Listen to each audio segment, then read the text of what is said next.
Hey, how's it going, guys? It's Technical Tim here, and I want to thank everyone so much who's been liking all my videos and subscribing to the channel. And I'd really appreciate it if you gave this video a thumbs up or subscribe if you haven't already.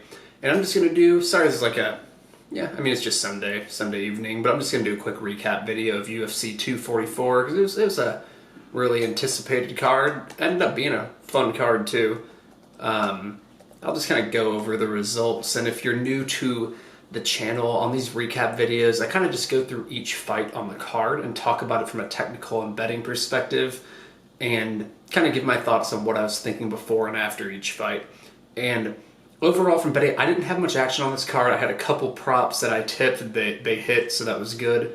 And then as far as untracked plays, like if you, people who bought my picks, I give write-ups even on like plays that maybe I'm not betting, and my leans were my like two leans that I talked about. I actually had another lean in Gillespie. I didn't play it, but I didn't talk about that one on the write up. But I talked about Luque and Masvidal Thompson and Masvidal were the two picks that I liked.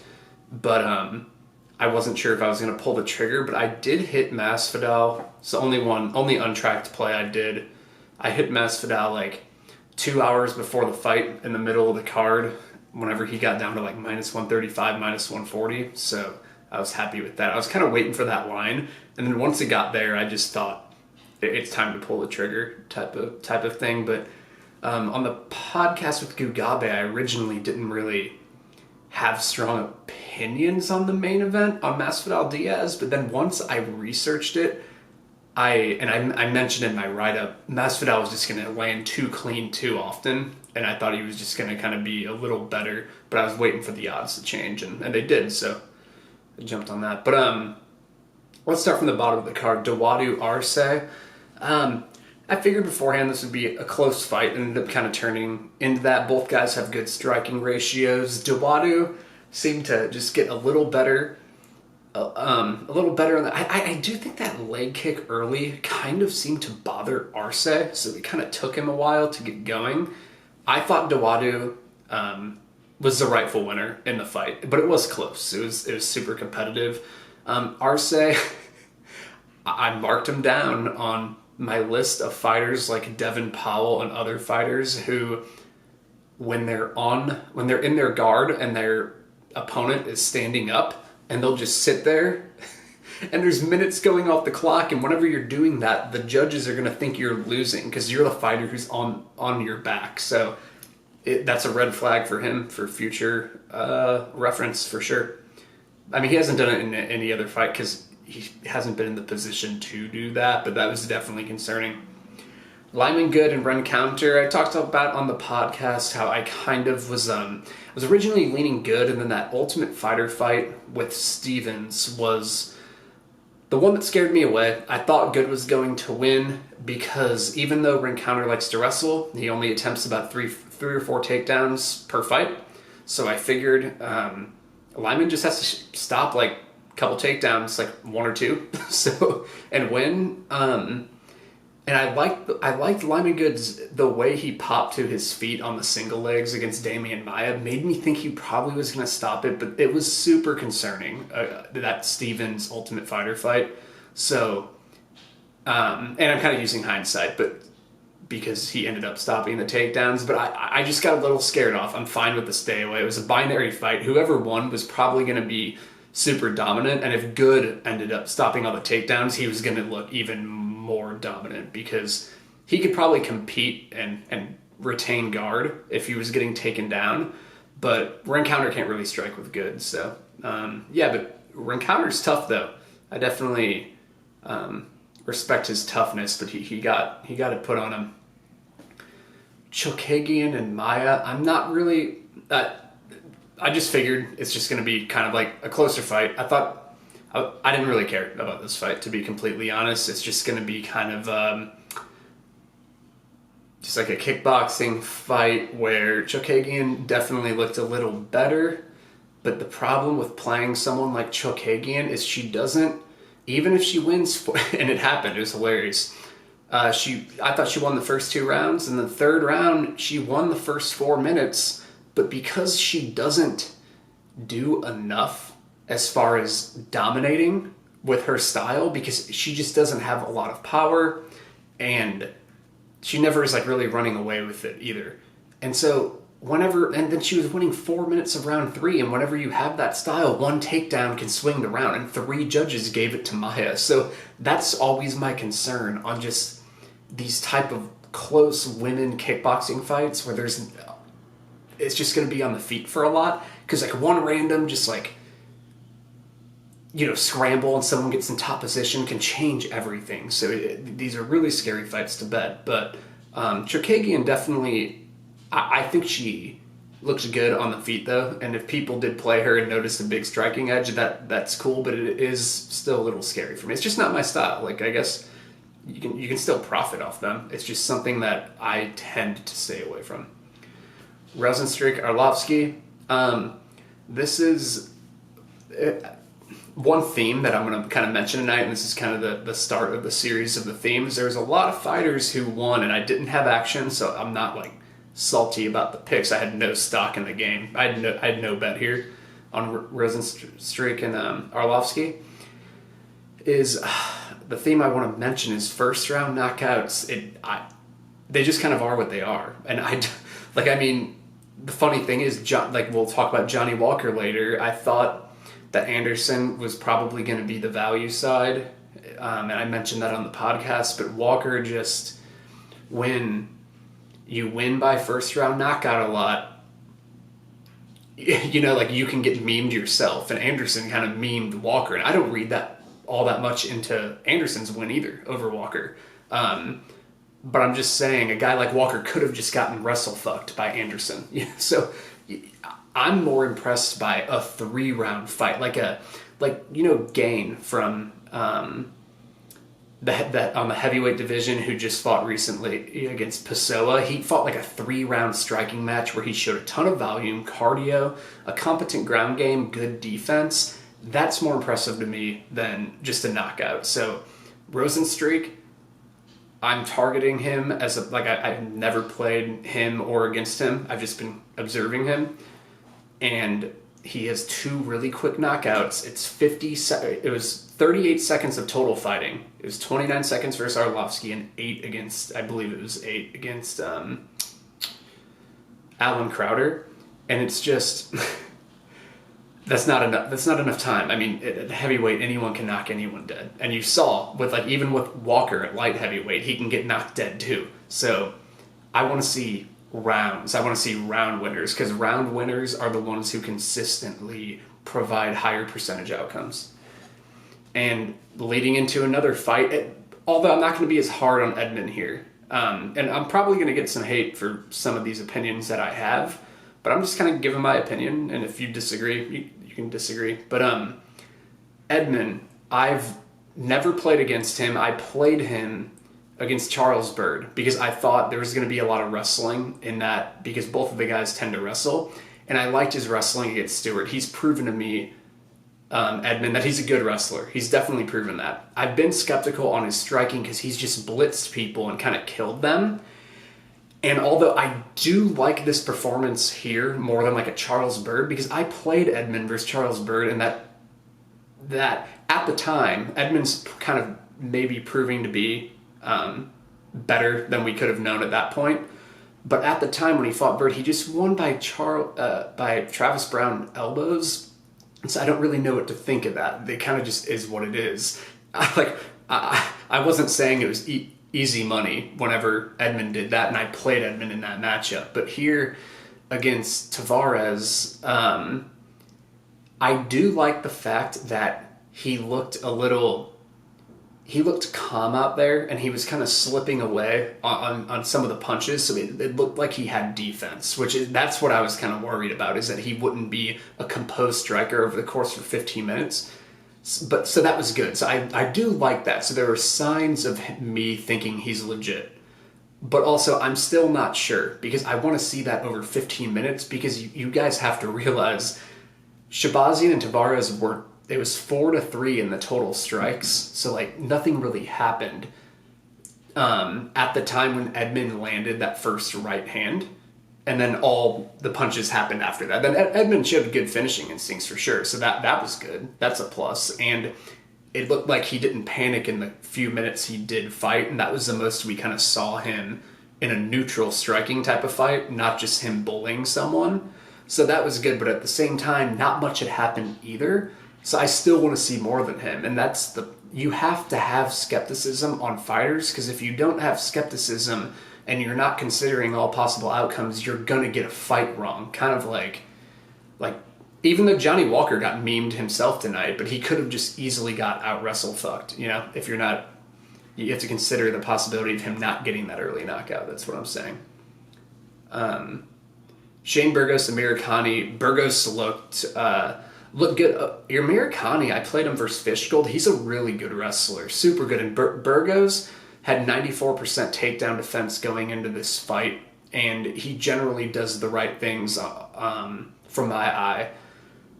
On takedowns, he'll get like a whizzer and post off the head with his right hand whenever someone goes into a single leg. So I generally liked what I saw, and he has high output, and Amir Khani doesn't.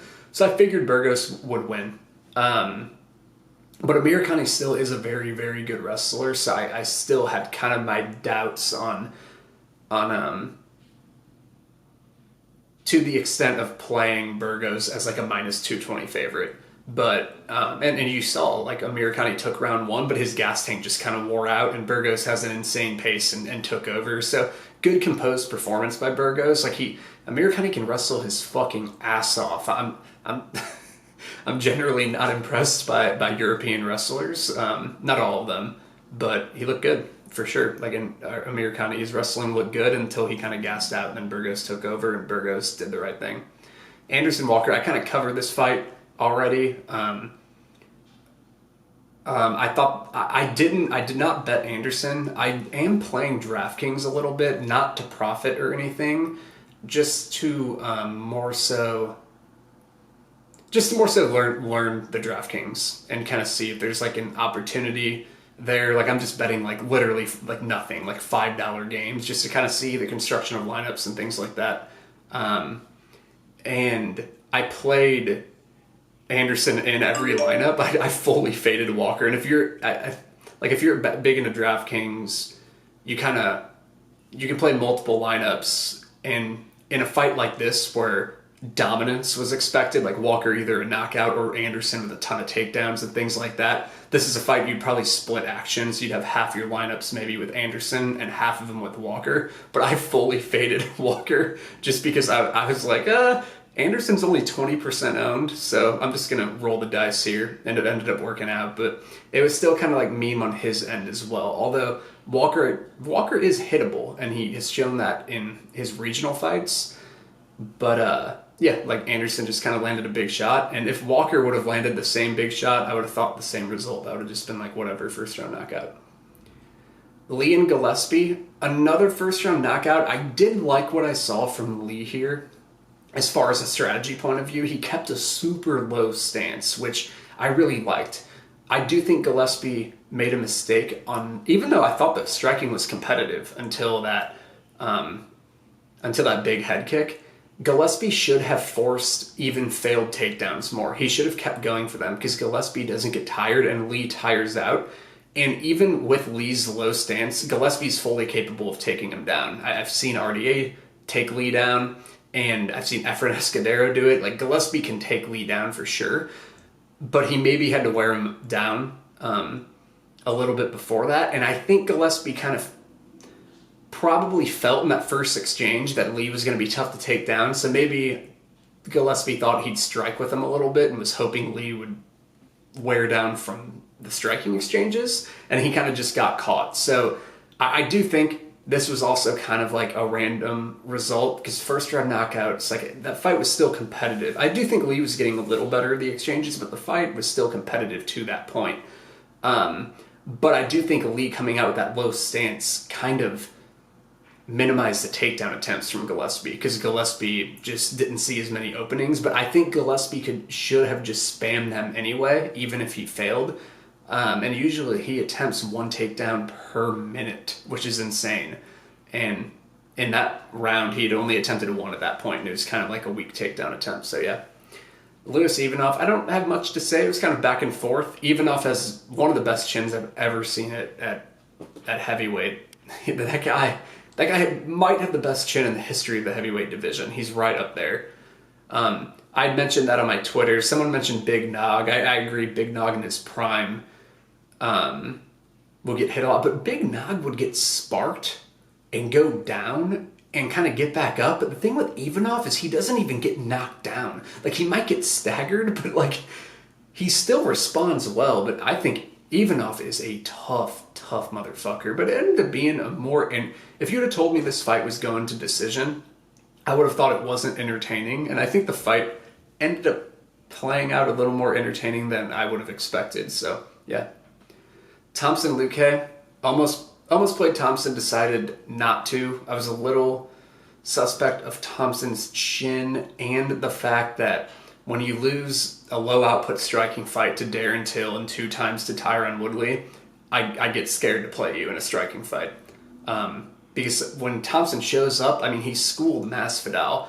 And I talked about in the podcast, counter strikers like Till and Woodley seem to be the trend to make Thompson low output. But when you come at him, Pettis came at him and so did Masvidal, and you forward pressure him, that's when Thompson tends to open up, and Luque is come forward. Like, Luque is a pressure striker. So I figured Thompson would open up, and that's why I thought about playing him, but I still just got a little scared off. Ended up deciding against it. I did think Thompson's chin looked a little suspect in that early round, but eventually he kind of just found the range of Luque, was landing some nasty front leg side kicks to the body. He kept landing his jab, and he kind of picked Luque apart, especially in round 2 and 3. But he stayed tough in round 1 and then just kind of took over. Till and Gastelum, I had talked about on the podcast how didn't play this fight. These aren't my type of fights to play, like low volume striking fights. I just don't care about them all that much. But I thought the line might have been too wide, because the thing with Gastelum is he looked good against Adesanya, but the guy lost a staring contest to Tyron Woodley. So in a fight that's probably going to be on the feet, like this one I kind of thought it was going to be on the feet, I can't trust Gastelum as minus 200 in a fight, in a stand-up fight where he might just stare at Till, and Till has that tendency because he counters so much to make a low-volume fight. So yeah, at the same time, I don't want to like completely badmouth Till, but there seemed to be a lot of mainstream media people who really thought Till looked amazing in this fight, but I just didn't think either guy looked all that great. It was just like kind of a low-volume kickboxing fight, and the funny thing is, Till got outstruck in this fight. Till's historic, he has historic low volume. He just doesn't land enough strikes. I thought he won, but I didn't even think Gastelum getting a couple rounds was that big of a deal. Gastelum landed 50 total strikes and Till landed 37. Till only attempted 69 total strikes in the entire fight. He's way too low volume to really trust in a lot of fights. Yeah, Gastelum outstruck him in round 1 and 2 and tied him in round 3. So I didn't think like giving it to Gastelum was all that big of a deal. Yeah, so I don't know, but I thought Till won, but whenever it's that low volume, you can't really complain either. So yeah, there are some striking stats that popped up in the middle of that fight too that heavily favored Till, but they were wrong. The UFC fight count people always do that. And yeah, like they do that all the time. But it was yeah, it just kind of turned into a low volume fight. Till can do that to people, and Till's just not someone I would like to play as a favorite that much, because he just doesn't have that much. He can't have that many dominant rounds because he doesn't wrestle, and he just has low volume striking fights on the feet. So if he doesn't get a knockdown, any round can be argued for the other guy because he doesn't throw enough strikes. So the funny thing is, and it kind of proves my point tonight, even though I disagreed with the scorecard of Gastelum 30-27, all 3 fights are low volume. So shit can happen when that happens, and judges will fuck up low volume fights a lot. Yeah, and then Masvidal and Diaz, I ended up playing a little bit Masvidal untracked. I also had like a prop that hit with Masvidal that I tracked, and it kind of went as I expected. I thought it would be a little more competitive. I thought Nate would have more success in some exchanges. I am fine with the fight being stopped because I thought, like, I know there's a crowd of people out there who think that Nate was going to come back in round 4 and 5, but if you watch Masvidal fight, like, go rewatch that third round. Masvidal wasn't tired. And if you watch his 2 5-round fights with Gilbert Melendez and Ben Henderson, he doesn't get tired either. And if Nate, and he's nearly impossible to sub. He hasn't been subbed in 10 years. And I don't even know the last time he was knocked out. So it's going to be hard to finish him in general. And Conor McGregor was super gassed in fight 2 with Nate Diaz, and Conor McGregor took the 4th round tired against Nate and then lost round 5. And if Nate couldn't finish a gassed Conor, I just don't think Nate's going to finish Masvidal. So I'm kind of glad it got stopped for Nate's longevity, because he took a lot of shots, and I think he just would have got landed on hard in 10 more minutes of fighting. Is it possible that he could have maybe gotten some type of finish? And he needed a finish because he was down huge on the scorecards. Is it possible he could get a finish? Like, yeah, like, it's possible. It's just super low percentage, and that's kind of all I'm saying. So, yeah, that's my overall recap. But it was a good fight card. I enjoyed it, and then we have the Russia card next week. I'm going to do a video on Zabit and Calvin Kattar and send it out tomorrow. And I also have a max bet coming up on UFC 245, and I'll do a video on that as well. I'm not going to say who it is yet, but yeah. But that's all I got. So I'll comment below, and thanks so much for listening. Goodbye.